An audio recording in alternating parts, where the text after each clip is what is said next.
asoma yake ni na enya asem tintin bia yetiatia sure ni na afa yene mo nsasesem sure na mo minia mo wa ebe minia sure na omunyina na omukaye ho enje bi na yede famudi ma o ya yede abofo no kabo ma yehwe nsase bi edi market asase bi party no mo sure na yede nsem bi wa ha se mo se Nkroanza waterfall I want Nkroanza asase so any market ni dia sure na yebese central for Ghana na any bi ase afa na obi ate se enye no kre asase bia ade a ya to a abofo kan English broni e de to hye no sure ehun ka ya ewo hodma adanse wa se ya ewi a de ma pet for mo no asem no for baby maybe by momo ye almost so be encroach and asase so ma de asem ko kota that you are for this year sure enti de e be se kan say court den kan asem ni wie ya ye mpese anamo e be tra ho aye say aha ye media they respect it asem na e wo court no say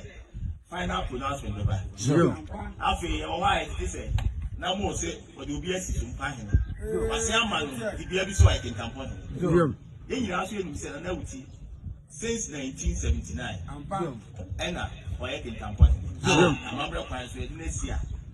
also ya na mamre da fiditi be sin na so da so I Kintampo sure yen yira enu say ahinu enu entimi say ko ba sure enti ontimi si Kintampo ne foforo sure ba ko pe no sure na wuti na Kintampo sure enti ya so e be so otire ho ase sure afi ye titisa na mo so o man kraka o say come to my palace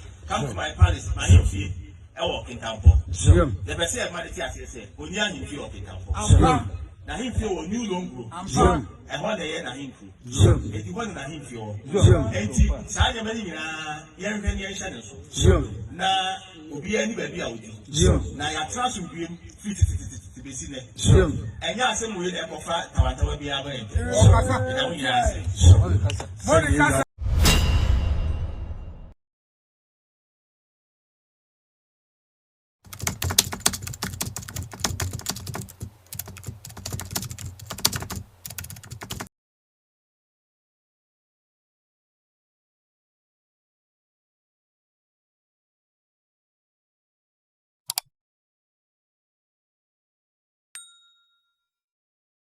Every abusuafo yes am akwa ba ha ADUMASA TV wo mode so subscribe jumedi no wa share jumedi no so amawunia enya bi ahwe Facebook ADUMASA online, TikTok ADUMASA TV official GH benya ye honom, YouTube so ADUMASA TV oba so no subscribe jumedi na do seven producer o hwe soro honom abehu say power notification baby da na do say me also for latest update. Adianti ene yasa sinkonya ene anopai ADUMASA TV dia na ese ne ye de wo bohwi do akwakopi mu ye Nkroanza ewo eye Bunu East region in fact say Bunu East eho ene omo capital Bunu East region omo capital Nkroanza na dia na wabeton Nkroanza ne yabo ewura ho no mo a krobi e work Kintampo e friend mo ye nyina ni se upper west ye nyanum dakatefo wona ye nyanum sirimfo na abebigu hododo na omudi omo kro omudi omo nkwi omudi pae dai ewo ye Kintampo bi aye frɛ wono ye mo ye nyina ni se Kintampo ni south ni north afitiri na bonti nyina esoso ehye Nkroanza eye na nakwame bafo pim otoso enan anase ehye Nkroanzamanhene ase na enche bia ena sebin preduasa pani bi a omo claim se omo de mofo de enkomo hye Nkroanza ase ye nyina ni mi se adimabadu o se ade yo adimabadu o se awoyo de o se awoyo an to bi wura nkofo tirima e wo bunu ne mpatam wonom no na nsase a sebin preduasa wa Asante nyina nko agye na watena so se ebono hene nanso so waya wontumi efiri tete a wo sha ase ebesinde nananom bi e wo mo ene mpanifo bi ase mempreduasa nka omo ben adehye e wo mo ne amo ben konya kakra e wo Kintampo eba be kan se nanakwa mbafupuma na Nkroanza sebi mo omo ne mmose na we na nanakwa mbafupum tena ho a ne na tena konya Nkroanzamanhene santehene PSA no se 1979 eye nana awuti kofo wono na edi Kintampo hene amane ni amamre bia e wo so wo ye edi som Nkroanza bia wo ye sa besine na wahene ben ni asa si no wose bempreduasa mo anaye si no wo Kintampo no de obae no wose mo enhye Nkroanza ase na Nkroanza water force ni ekeka ho nyina no ni Nkroanza bia land so na omo de omo ho no bi bisa se asem no kan da be yenko ni nkotie abra nananom omo so omo so omo ye mofu tenase a omo de se bempreduasa nsem ba beto nsem trofo ani ma omo ye ma ba be fontentan so se de be ya obi abi hunu a obetena wonom se bempreduasa ebe ka se wono de Nkroanza any mo se bempreduasa ehye da omo wo ni boundary bia no yenko ni nkokotie mra ye ba na ye de aka atoa so yenhwe mra sisi e ka no pain e de akyere na awuti kufo ma ase he ene ne man he no se yo nsama omo ekeka ni bia na enye eni nyina so biara yo na nakwaku dankwa yo man he ni mua a wo ho kwan emra ne amamre mu se ono a odi na fa hye woni nsa ase so yo ye kan sa ase se mo nso a omo Nkroanzafo mo man esi won pense ye no omo eni hye bo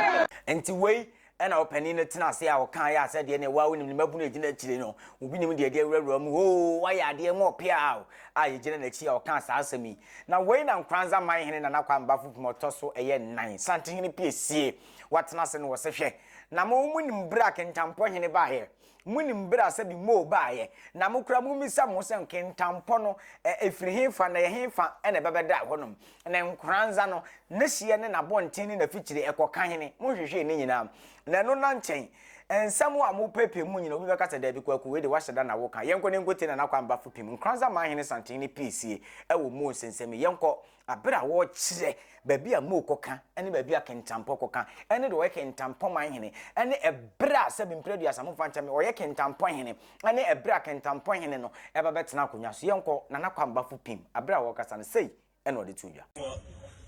asema yake ige ni ya enya asem tintin bia yetiatia Jam. ni nyina afa yene mo nsasesem Jam. na mo minia mo wa ide minia Jam. na omu nyina na omu kan ho enje bi na yede fa ho di ma o ya yede abofo no kabo ma ye kre nsase bi edi market asase bi party no mo Jam. na ye tete nsem bi wa ha se mo se Nkroanza waterfall I want Nkroanza asase so any market ni dia Jam. na ye be se central for Ghana na any bi ase afa ni nyina obi ate se enye no kre Jam. asase bia ye ade a ya to a abofo kan English broni e de to hye no Jam. ehun ka ya ewo hodma adanse wa se ya ewi a ye de ma press for mo no asem no for ba bi maybe by mo ye mo so mbe encroach wa asase so ma de asem ko ta that you are for this year Jam. enti de e be se kan se court den kan asem ni wie ya ye mpese anamo e be tra ho aye se aha ye media ya respect asem na e wo court no say final pronouncement be ba afi o why this say na mo say o de obi asi tumpa hena wase ama no di bia bi so I Kintampo Jam. ye nyira so enu say na wuti since 1979 ena o ye Kintampo amamre kwan so edi na sia so ye na amamre da fiditi be si na so da so ye Kintampo ye nyira enu say ahinu enu entimi say ko ba enti ontimi si Kintampo ne foforo e ba ko pe no na wuti na Kintampo enti ya so e be so ati ko ase afi ye titi say na mo so o man kaka o say come to my palace my himfi e wo Kintampo the be say e ma ti ase say oni ahimfi o Kintampo na himfi o new longo e ho na ye na himfi enti ho na himfi o enti sa je mani nyina ye nhwe ne hye ne so na obi ani ba bi a odi na ya trasu biem fit besi ne enya ase mo ye na ekofa tawatawa bi aba we santehene piesie na nakwa mbafo pimotoso 9 Nkroanzamanhene kasa no ode etu dwa no sema hu se 1979 na ewuti kofo Kintampo hene a sebi mo ni ade nyina wo hweso ede ba be som Nkroanza se de na kwamba fu Nkroanza wura o hwe akiri ede Asante hene na wo hwe Nkroanza asase so de Asante ni otumfo otosomienu no o se no o se 1979 na ewuti kofo wono ene Kintampo hene a wasom a sebi amane ni amamne bi a wo se wo ye bia no ede boa traditional na Nkroanza traditional council bia no wo ye enti se wo betena ba bi ebe ka se ai mo enkan Nkroanza wa na Kintampo enkan Nkroanza wa unim de wo ka na no nkyakiri no mutamasam na de ko ye high court e wo sunwan temuafo nyama metena asem no so nka se ampa highway dia ma obia emeye bibia e wo honom nti wei ele beto yapono so ani epese ADUMASA TV baba wesa edugu wasom na so so ote de ekoso ne de sabi santehene piesie na kwambafo pim Nkroanzamanhene enso so ede ababe tudwa e wo eye mo nsase ho nsensem no asem no wo court ye nhwe se temuafo bi bu asem no ansa ena bebia mo nsanse na Kintampo sa nyina na Nkroanza na fichi na bonte bebia koka bia no duru ho no mo a yesanso aba besimu so enti wodi ense wode wafidie ni beto ADUMASA TV na pa notification bell no do nsa aboso se de beya update bi e fan se ne kan ho bia ba ya wonso so ubenya bi ahwe midin ede adwana de hye bedi akoha ene brema kwan amede Kintampo Nkroanza mo nsanse sensem nyina no abc wodi ense be ko Facebook ADUMASA online na wa follow ye wo honom TikTok ADUMASA TV official na wa follow ye wo honom na afensi YouTube ADUMASA TV na wa subscribe media na do wa feed no pound notification bell so what turn on for latest updates makram